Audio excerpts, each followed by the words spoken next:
So for this one, we're going to be doing a lot of kind of looking at your image and trying to determine what you can add to it, building perspective and taking it into like a 3D program like Cinema 4D or Maya. So looking at this, Midjourney does a pretty good job at establishing perspective. As you can see, don't want to do that. This is the horizon. And from there, you can almost look at things like a grid. You got the horizon, and then once we throw this into a 3D software, you can actually line up the grid and start like adding like random geo to get perspective. And what you can do from there is you can start adding on stuff to your scene. And what we're going to do today for one of the main topics is adding tread that animates on these tanks. The beautiful thing about Midjourney is that, well, not beautiful. It's a barf of images. So we don't get like any tread. You get some tread right here, but we're gonna do a lot of cleanup work on the tanks as well. But this you can't even see any tread. So we're gonna want to add that, and that'll be primarily what we're gonna be doing today. And we're gonna be using Cinema 4D. You can use any other 3D package at your discretion. So I'm going to boot up Cinema 4D.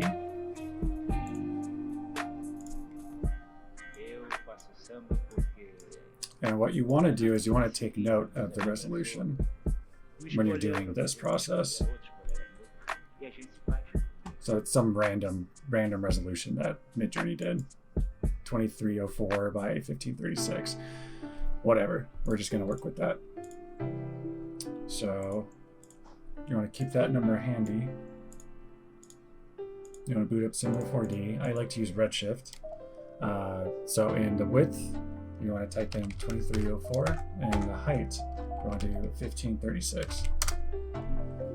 And for this loop, I think 3 seconds would be just fine. So 90 frames at 30 frames per second. It's 3 seconds. And then for Redshift, we're not going to do any funny stuff. At the end of the day, we just want a PNG of a tiger tread animating. So once you're in here, you're going to throw in a plane. And with that plane, you want to put in the same dimensions, 2304 by 1536. So let me turn down the audio.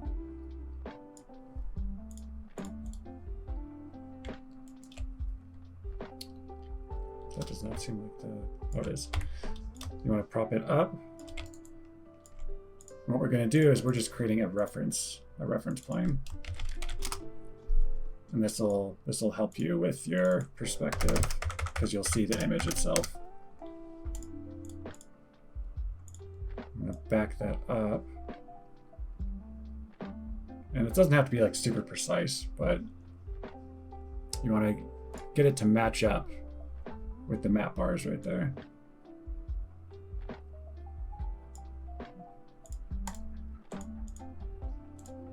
And you also want to make sure that you have a good playing field. And this, if we throw in objects, we're not going to get a whole lot of space to do stuff. This is probably, what is it? 23 or 4, maybe like 10 feet or something. Math is really terrible. So we want to bring that back, since this image is going to be pretty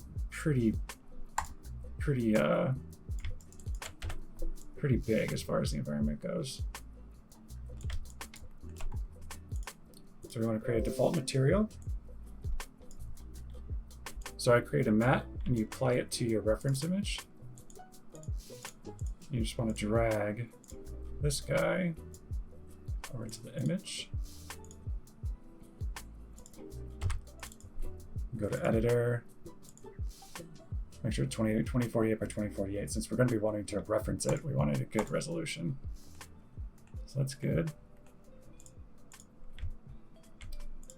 What we want to do is want to throw in another plane to be kind of our our bases. We also want to parent the plane to the camera. So wherever the camera goes, the plane goes. And this is really important when establishing perspective. Actually, on this, I want to put transparency. Sorry, I'm trying to go pretty quick because this is a really cool kind of add-on that you can do to your Midjourneys. Or just overall animation. So I'm trying to hurry this part up. So like I said, that's the horizon. And then here's your perspective. And you can start bringing in other objects too to kind of solidify your perspective. So this guy, that's decent. You know, it's not the prettiest thing, but we just need it for perspective's sake. Here's the tank. I want to actually drop it down a little bit.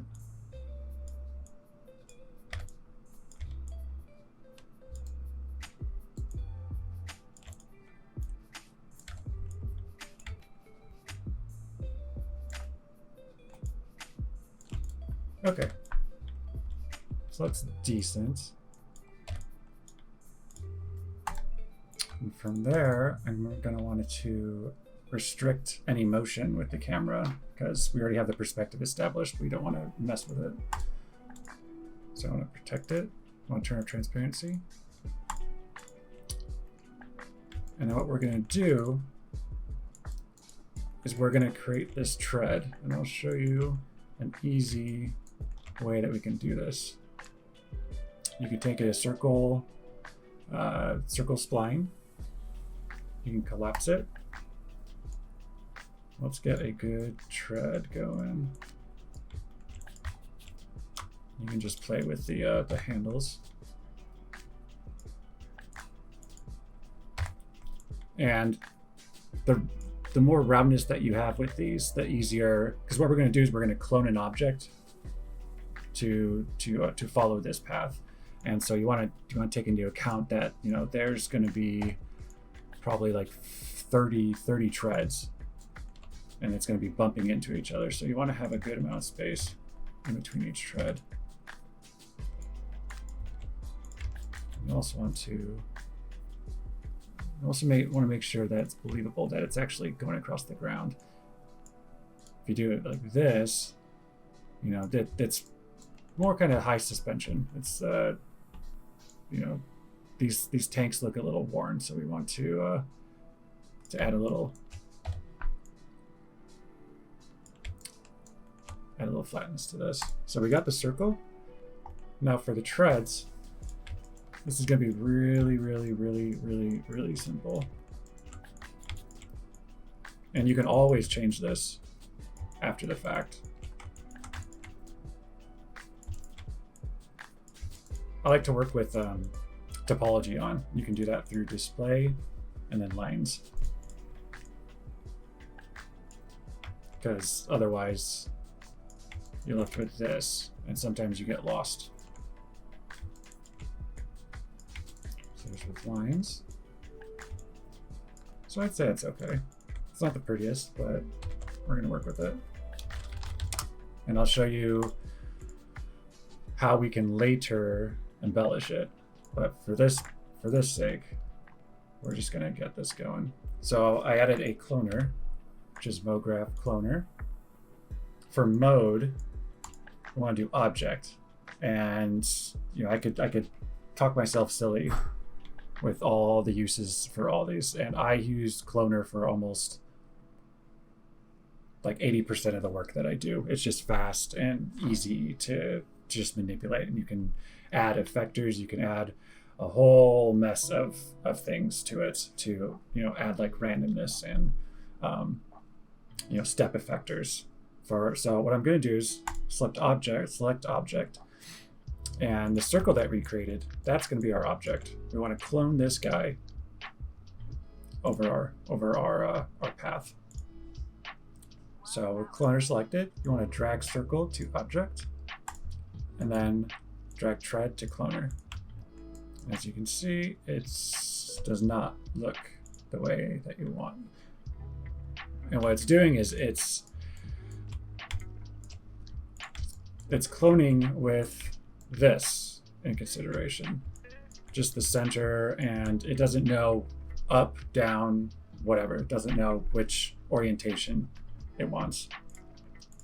So we need to help it. So we're gonna go transform. And this always gets me kind of weird. Okay. I tried this out before this, and for some reason, I could not get it freaking working. So knowing looking at this right now, you see that the tread is bumping into each other. And with this image, well, yeah, we'll probably see it. It's going to be right here. So we want to. This is what I said. We could later manipulate it. And as you can see, you manipulate one, it manipulates them all. So we want to actually do the other cube. Let's make them smaller. And I don't think it's going to be that wide. This vehicle is pretty compact. We don't want wide treads on it, unless you want, like a super off-road vehicle, that would be cool, but I don't think the vehicle has that. It doesn't make sense to it, but you can do whatever you want.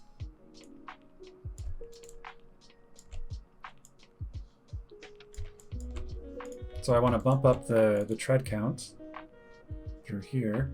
And another important thing is for the count, you want to make it an even number because we wanted a perfect loop. So 20.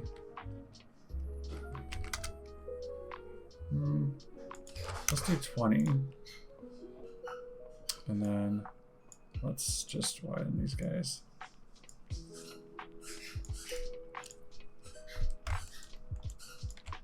Okay. So in order to move your cloner, you can try with the cloner, but it's not going to do anything. Because what you did, you're having this, we'll just call it tread path. Your cloner is following the tread path, so wherever the tread path goes, your treads go. So this is where it gets super fun.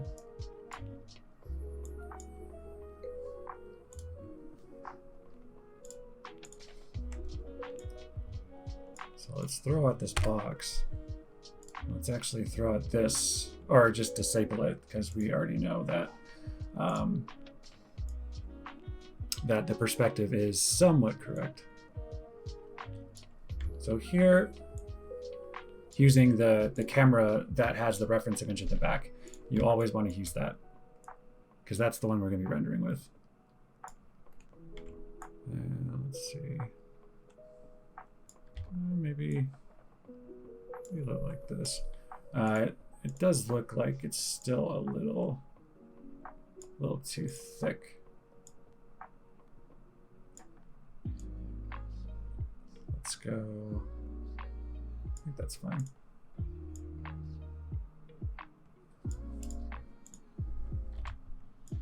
Let's see. I think that's perfect. Okay. So what you want to do is, since you're using an object, you can actually offset the treads on the same path, and you can do it through this offset. That's pretty freaking sweet. So since we use an even number, we can also use an even number down here, and it'll be a perfect loop. If you did, like 12, it's not going to do it. You can do 10, 20, 30, 40, all the way up, just as long as it's an even number. And this also determines how fast the treads are going. And in this case, we don't want any elasticity. What I mean by elasticity is we don't want any, at least for this one, because we want the takes to be traveling at a pretty even even speed. So we want an even curve, animation curve. And I'll show you. Let's make this like this, just to give you an example. So this is the core. This is an S curve. This is the more curvy it is, the more elastic it is. So in this instance, it's not going to do much until right here. And that's good for like a stop go, tank motion, which is okay. That would be a pretty cool animation to make, but in this instance, oops, let's just do a linear. And linear is the point A to point B, no frills added. And you can, once you like really get into this and start adding geo to your images and animations, you can start adding a lot of like variability and stuff. So that's not terrible. So we want to create a material. You can create a material with the default, but I'm using Redshift. So material, let's just call it treads. So for a lot of my material creations, I use Megascans. Well, Quixel Bridge, but it's Megascans, and you can download it. I think Unreal Engine uses it. It's free of charge. Ever since Epic Games bought it, Epic Games, who does Fortnite. So it has anything between rocks, a lot of like organic, earthy type of stuff, plants. It also has surfaces, and that's what I'm going to do. It has metahumans, which is like a really realistic choice for humans in Unreal Engine. They look flawless, by the way. So with this setup, you want to download it, which I did. And for the most part, you can just export it to your 3D package. I don't, because it messes up a lot of stuff. And I like building my shaders from scratch because I know how much roughness I want, what kind of coloring I want. So I'll show you what happens when I export though. I'm not going to be doing it this way. It's going to load in here. It usually takes a little bit. There you go. So it does a decent job. Like all the engineers who work for Megascans and Quixel, they did a good job at the structure of this. But I don't like how they always do metalness. I like IOR. So I'm gonna delete that. Let's go to Tread, and with this, go to Files, and then all the mats are going to pop up. I'm going to use the albedo normal map that adds like the bumpness or rough or bumpy bits to the piece, and it's going to be going in a fairly quick motion. So we're going to add like motion blur and whatnot. So it doesn't have to be super photorealistic, but I usually just like the albedo, normal, and then roughness. Roughness for the kind of metallic adds a little bit of variability.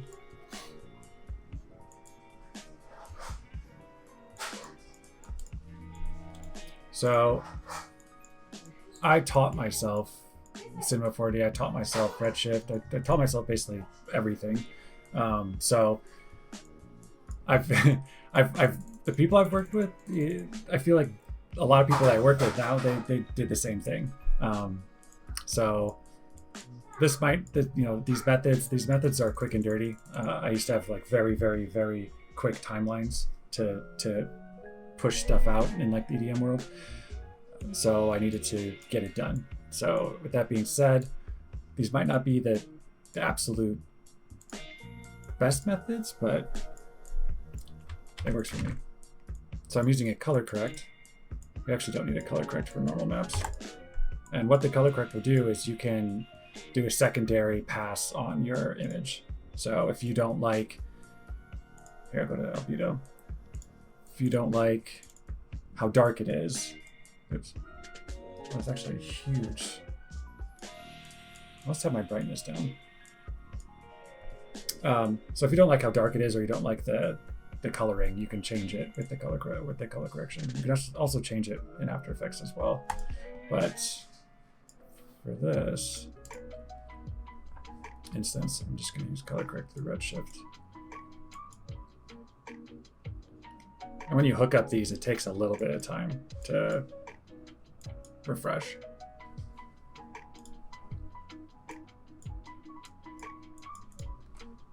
And then a normal map, you want to bring in a bump map. It's a lot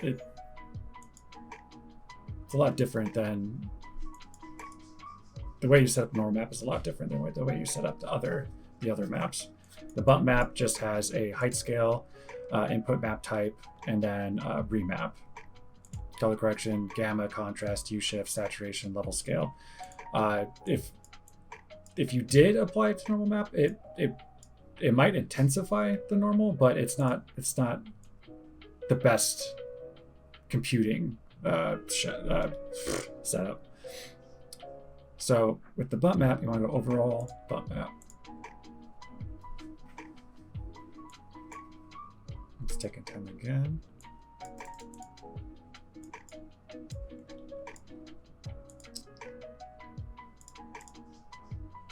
Let's apply it to the tread.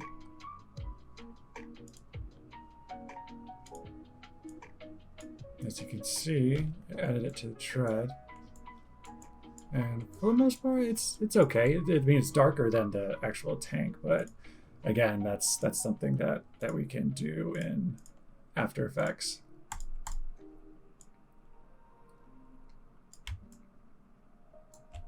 So I want to bring in a light. And when you bring in lights, you want to look at your image and you want to find out where the best light source is. All these are pretty much in the shadow, but this guy might be blasting, like a rim light or something. And you always gotta have some light.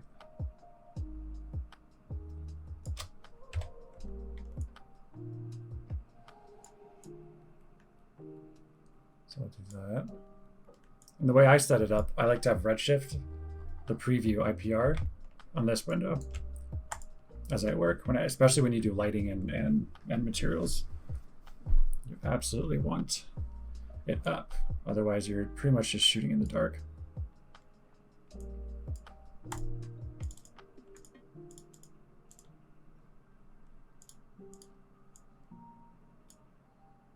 Probably should restart my computer before this, but Fugazi. So it's still a little too dark. I want, the rest of it to have some sort of light. We can always change it later in After Effects. I hate the mentality of always fixing it in post, but in this instance, yeah, we'll fix it in post.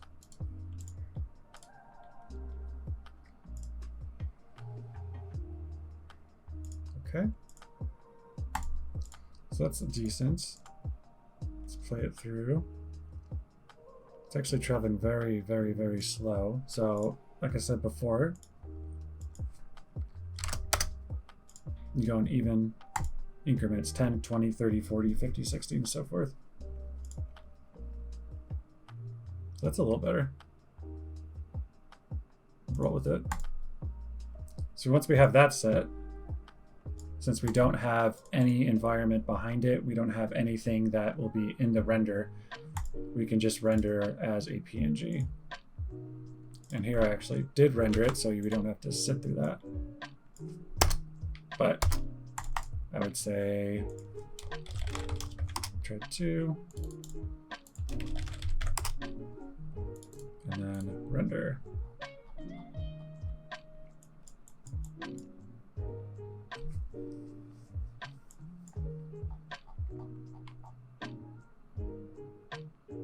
So it's not bad, but this is exactly what we need. So let's go to here. Let's go into After Effects and then open up that same project and then add the tread to the tank.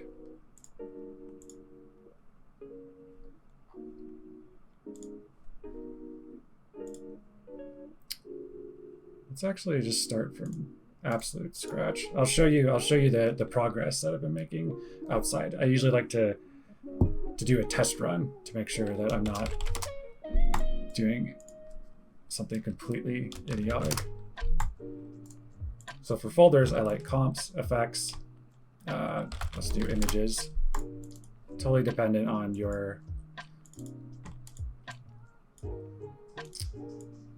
workflow and renders, obviously. And let's bring in, you could either, when importing, you could either double click on the left side and it'll Explorer window or whatever Mac users have will pop up. This is where you can import stuff. Or you can be lazy and just drag it. So again, once you have your image, your Midjourney in here, you want to drag it to the comp, and what that does is it creates a composition based on the resolution and the color space of this set image. So we have this open. Let's throw in the tank tread. Sweet.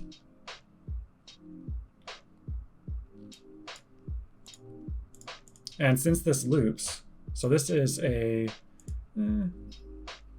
let's do like a 300 frame animation. So 300 is 10 seconds. 300 frames at 30 frames per second is 10 seconds. So this one is 90.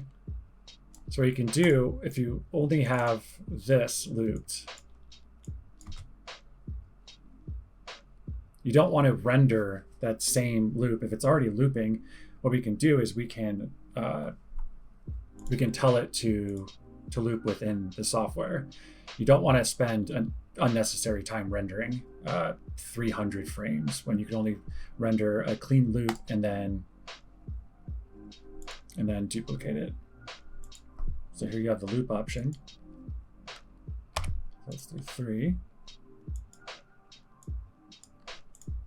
And when I was doing this before, I actually did it 4 times, and then I used time remap. And what time remap does, it's kind of a junky way to speed things up, but like I said before, who cares? Just as long as you get to your end result that the client and you like, that's what matters. So what I did right there is, if you start and end on the same, you'll have 2 frames of the same motion. What you want to do is you want to bring it back. So let's go to 3. I don't think that's gonna do it because the time remap added that extra one. So let's do 362. There we go. Let's do a quick preview. Works. Just watch it in its entirety.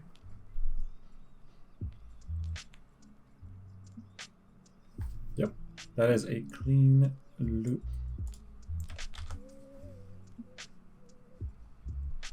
Let's save this really quick. Change to Alt. So, oops. Don't want that. So this doesn't look as good as it could be. What we want to do is we want to add a matte. So the tread, we won't see all the tread. We want some tread hidden behind this tank. So what you want to do is you want to create a kind of like a cutout. And I do that with adjustment layers. So let's just call this a matte. You'll take the pen tool and you'll start this won't be super, you know, precise unless you're amazing at creating mats. So when I was doing the original, I wanted the tread to show through here. So tread will show right here. At least I think this is the right way to do it.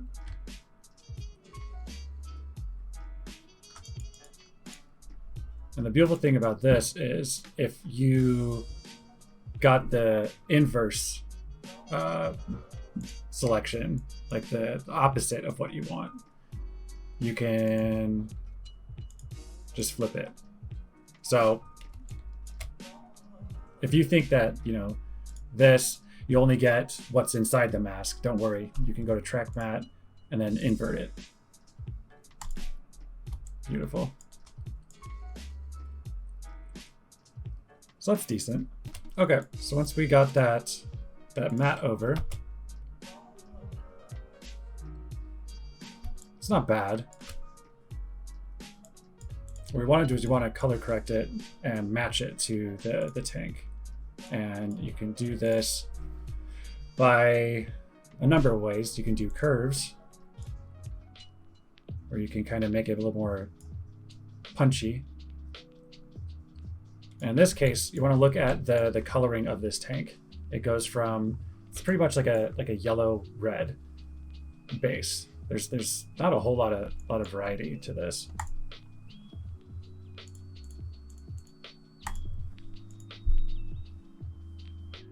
So I actually want to, let's do color balance. Start matching the reds and the rustiness of the tank.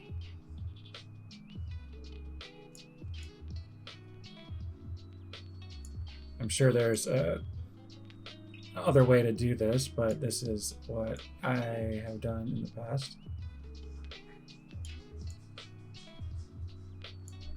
So right now we're just getting the coloring. It's still pretty bright.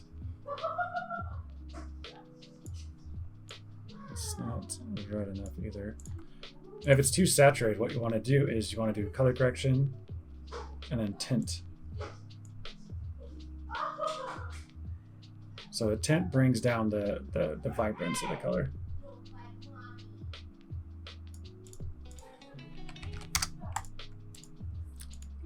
And I actually want to darken it a little bit more, so I want to go to exposure.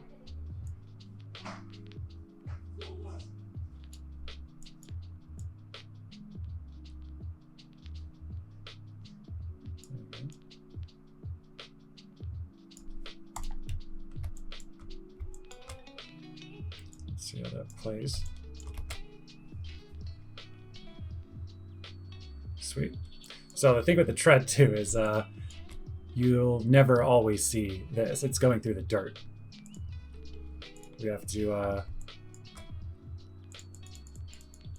kind of make it like the dirt's coming up. And you can get really finicky with this.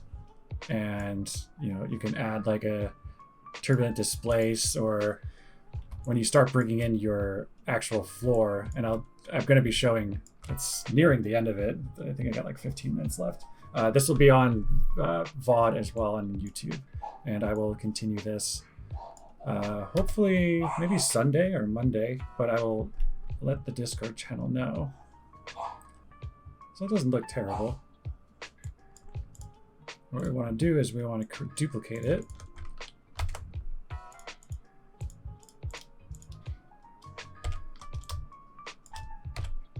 Let's bring it over here.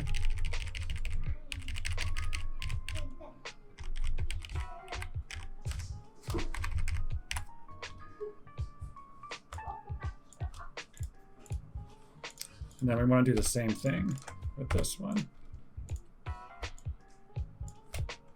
And actually, since this tread's going to be behind the other one, let's do that. So this one when I was doing the walkthrough, this was a little trickier.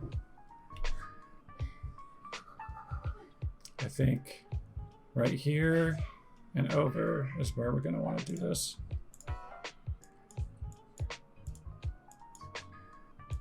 Let's see.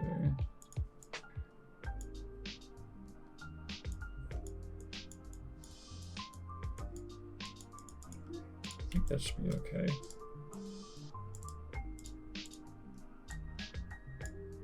Oops. Yeah, it's janky as all hell. Like I said before, you will never get your first map right. It's always a process.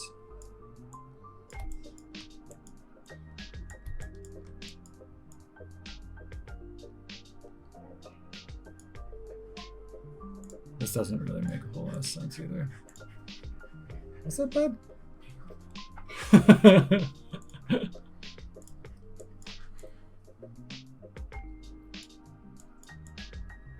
He's in his cave of wonder. Dude, it's so hot in here. I'm like sweating. Well, I can turn the fan on, but you're psycho. No, you're psycho. Let me just turn it on. Okay, fine. Well, the sun's going down. That's good. So I feel like it's a little too to the left. I think it's a little too big as well.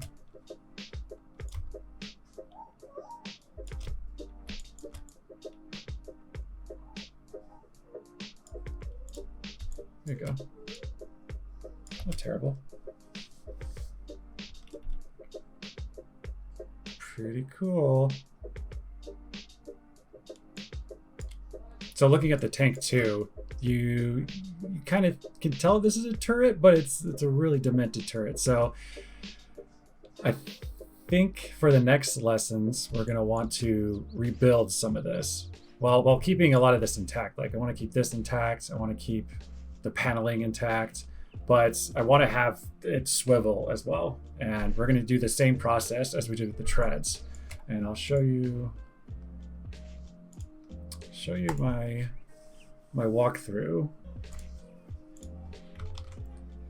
So with this one, I started with the Megascans textures again. I got a sand that had like some variety to it, like stones, just like desert brush. So I took that, the displacement, and the normal map in, and then I started animating this using a motion tile. My computer is super slow right now, but this is what motion tile does. You specify a width and a height, and then you animate the texture within that. So it needs to be seamless. And what I mean by seamless is the top of this is going to match the bottom of this. This is going to match this. So you can tile it. And then they do this in video games to add detail to huge environments. So with the motion tile, I animated it and I figured out what the perfect loop was. You can see the perfect loop.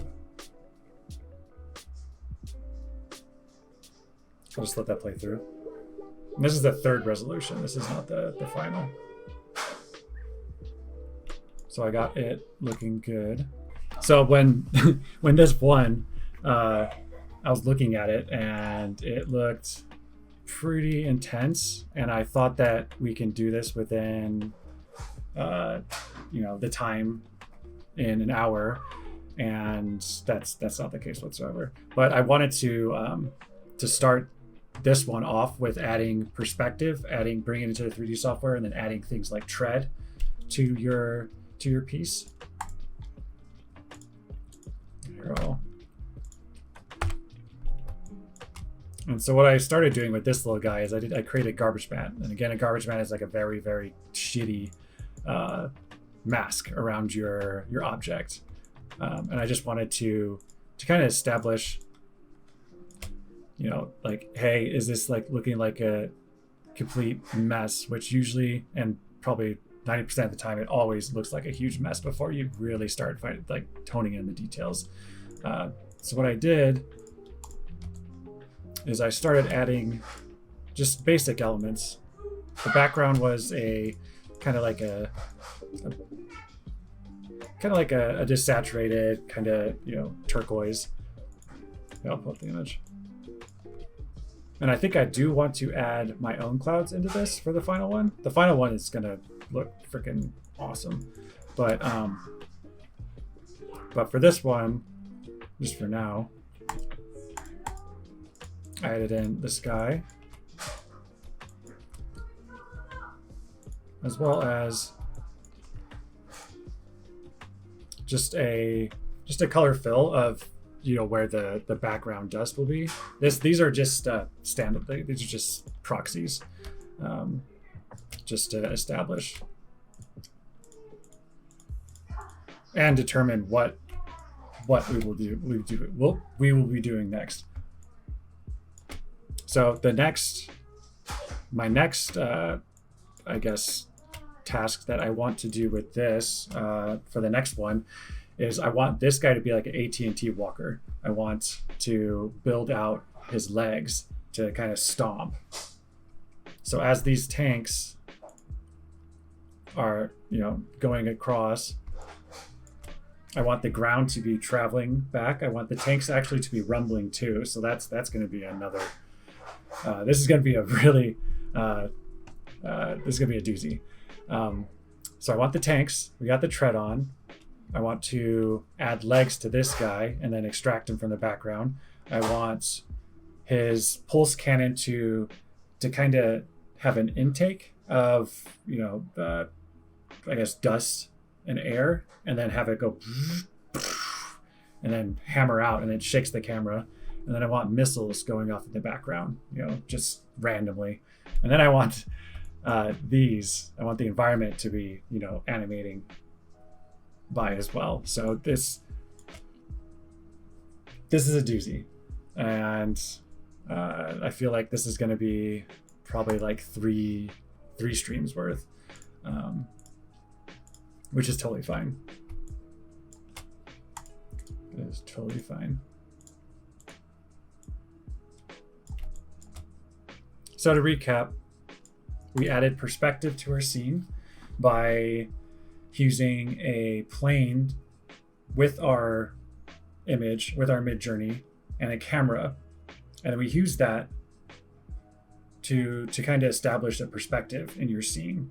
And once you do that, it's game over. You can add anything you want to your scene, and it's going to look like it's in your scene. So establishing that perspective is the biggest thing. And then from there, just go crazy. Love you guys, and see ya next time.